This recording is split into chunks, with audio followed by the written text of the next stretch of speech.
అందరికీ నమస్కారం అండి. వంకాయ, దోసకాయ రోటి పచ్చడి అండి. చాలా బావుంటుంది. తిన్న వాళ్ళైతే ఒకసారి ట్రై చేసి చూడండి. నాకు కూడా చాలా ఇష్టము. ప్రాసెస్‌కెళ్ళిపోతే పండిన పచ్చిమిరపకాయలు తీసుకున్నాను. పచ్చివైనా పర్వాలేదండి. 2 టమాటాలు, ఒక దోసకాయ, 2, 3 వంకాయలు, కొద్దిగా కొత్తిమీర అండి.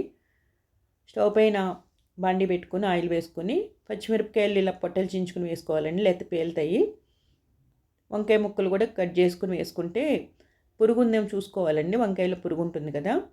2 మగ్గుతాయి కొంచెంసేపు. తర్వాత టమాటో ముక్కలు కూడా వేసేసి 3 ఒకసారి తిప్పేసి మూత పెట్టేస్తే మంచిగా మగ్గిపోతాయండి.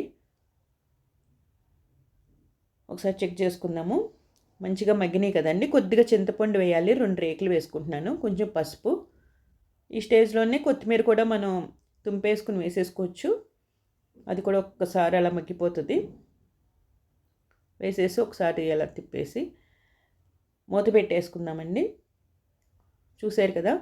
సరిపోతుందండి. నేను స్టవ్ ఆఫ్ చేసేస్తున్నాను. బాగా చల్లారనివ్వాలండి. చల్లారి పెట్టేసుకొని మిక్సీ జార్‌లోకి తీసుకుందాము. అన్నీ మనం వేయించుకున్నవన్నీ తీసుకొని 2, 3 రెబ్బలు వెల్లుల్లిపాయలు వేసుకుంటున్నాను. కొంచెం జీలకర్ర, కొంచెం ఉప్పండి టేస్ట్‌కి సరిపడా వేసి కచ్చాపచ్చా అండి. మరీ మెత్తగా పేస్ట్‌లా చేయకూడదు. దోసకాయలు చూసారా ఇలా చాలా సన్నగా కట్ చేసుకోవాలి.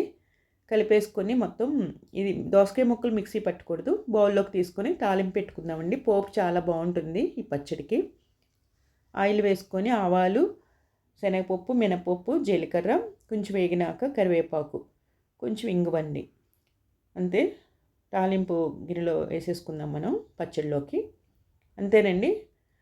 మూత పెట్టేసుకుందాము ఒకసారి అలా అనేసి. ఆ ఫ్లేవర్ బయటకు పోనీకుండా ఉంటుంది. అంతేనండి.